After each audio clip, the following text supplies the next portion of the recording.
Hi, everybody. This is going to be lesson 5.1, so we are starting a new chapter. This lesson is about the unit circle, which I know you have studied in some capacity before in Algebra 2 honors.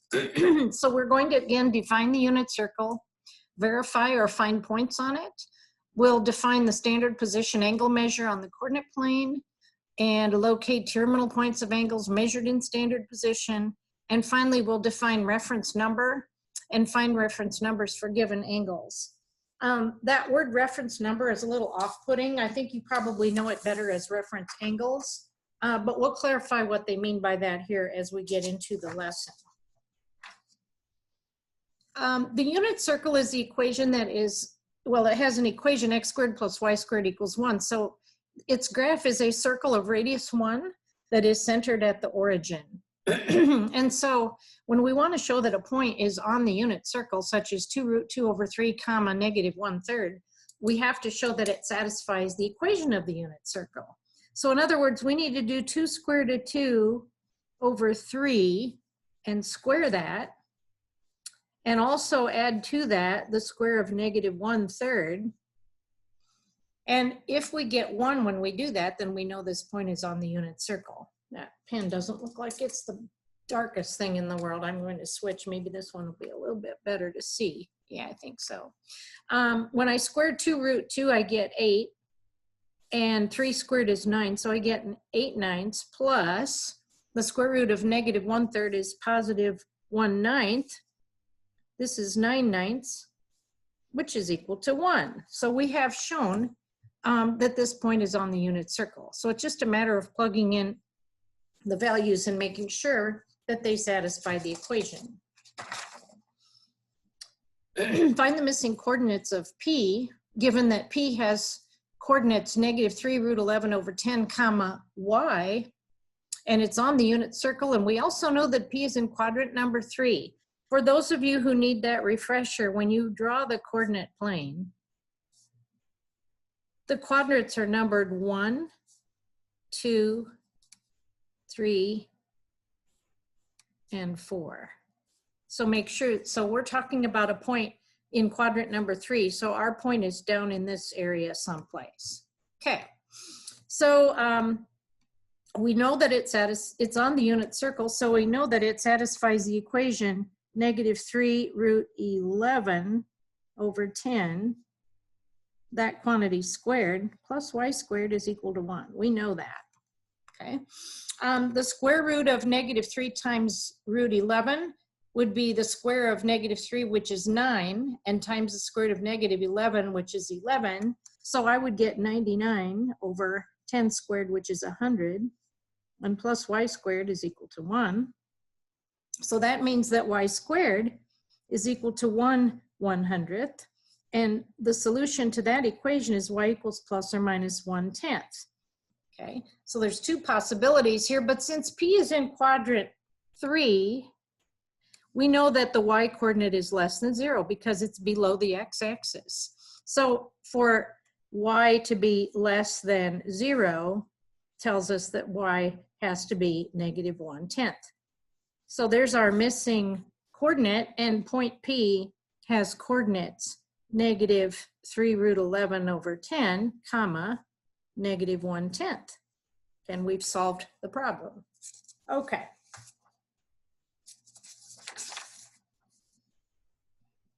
Here's another one. The y coordinate of P is square root of 21 over 5, and the x coordinate is negative, and it wants us to find the missing coordinate if P is on the unit circle. Okay. The y coordinate of P is root 21 over 5, and the x coordinate is negative, and that should determine a particular quadrant, right? So the y is positive, the x is negative. Okay, everything to the right of the y-axis has positive x. So we have to be to the left of the y-axis, but the y-coordinate is positive, so we have to be above the x-axis as well.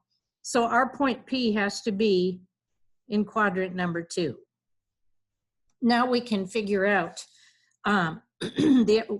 P has coordinates, some x that we don't know, and square root of 21 over 5. That's effectively what this is saying. And it's on the unit circle, so x squared plus the square root of 21 over 5 that quantity squared is equal to 1. Well, that means that x squared plus 21/25 is equal to 1. And it means x squared is equal to 4/25. So x equals plus or minus 2/5. So we're in quadrant 2. The x coordinate has to be less than 0. So the mixing coordinate x is -2/5. And our point P then has coordinates -2/5, positive square root of 21/5. Okay, not so bad.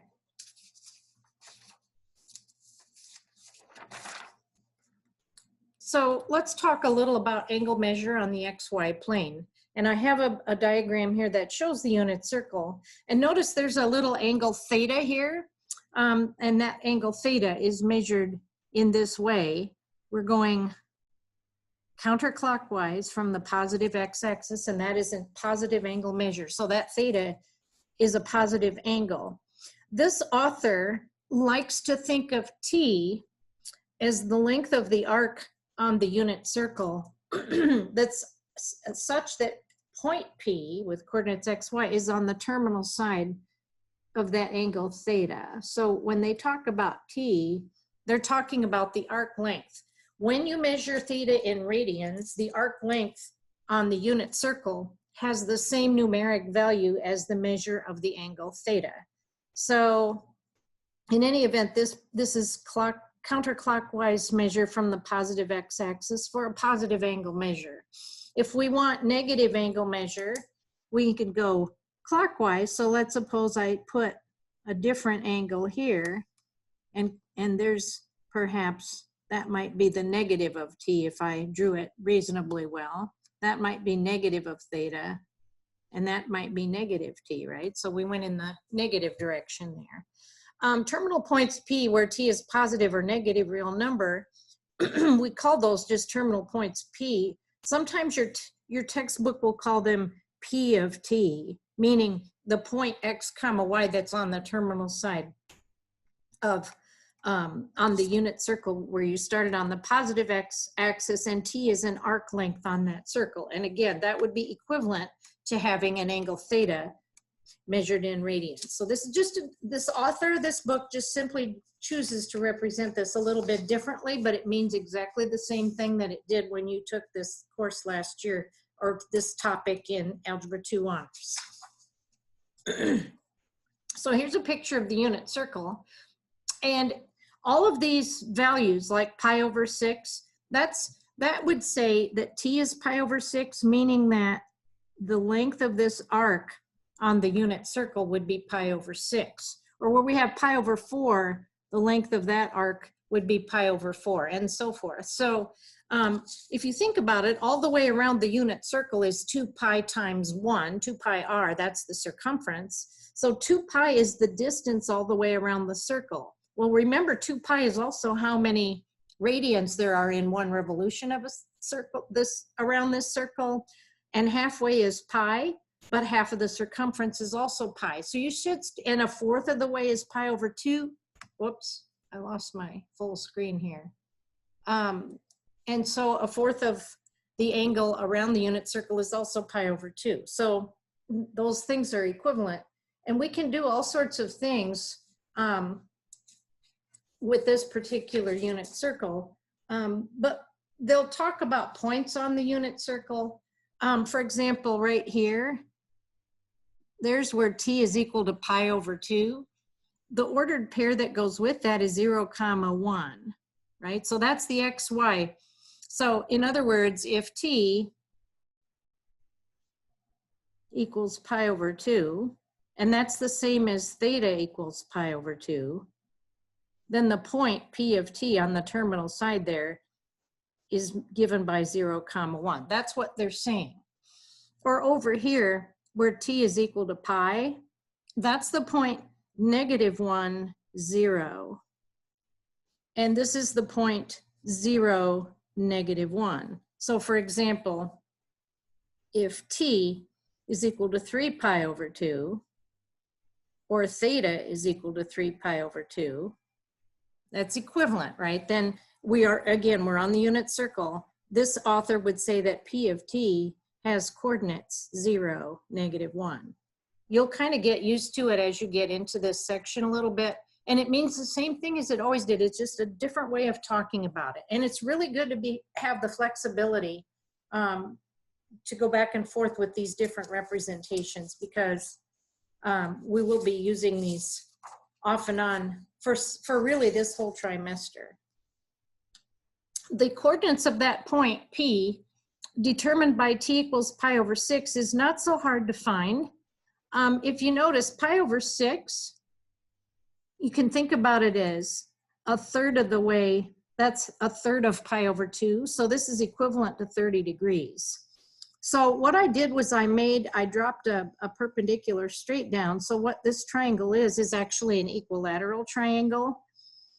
So that means that this third side is cut in half. So this much is a half, and this other part is a half. And if you use the Pythagorean theorem, you'll find this length, the horizontal length there, is √3/2. So that's why we say that the x coordinate of this point on that terminal side where T is pi over 6, and I'm going to draw T. I'm also going to draw it as an angle theta. There's my angle theta.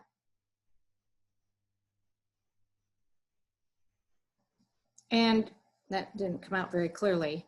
But √3/2, +1/2 are the coordinates on that terminal side, right? So what they're looking for here is √3/2, 1/2. And you can see the x coordinate is here, the y coordinate goes up. If you wanted to know where T equals -pi over 6, that would be this direction. And that's a direct reflection across the x-axis from our original point. So that point would have coordinates √3/2, the same x, but -1/2 for the y. So that would give me √3/2, -1/2. Okay. I could do some other things. I could reflect across the y-axis. Okay, and if I did that, this T here would be at 5 pi over 6, right? If I measured all of this, I would get 5 pi over 6. And the ordered pair that goes with that would be -√3/2, +1/2. And the one that reflects across from -pi over 6, we could call that one 7 pi over 6 also. That's like pi plus another pi over 6. That's -√3/2 and -1/2. So depending on whether you measured it, if you measured it this way, it would be -5 pi over 6 for the T. But if you measured it this way, it would be 7 pi over 6. If I measure this way, this one was 5 pi over 6. If I start here and measured in the clockwise direction, that would be -7 pi over 6. So those have the same terminal point. This one here was -pi over 6 because I showed the direction arrow. I could have measured it this way, going counterclockwise. That would be 11 pi over 6. And you will have to re-familiarize yourself with those quantities. If we have T equals pi over 4, that's like a 45-degree angle. You can think about your special triangles here, and I'll draw one.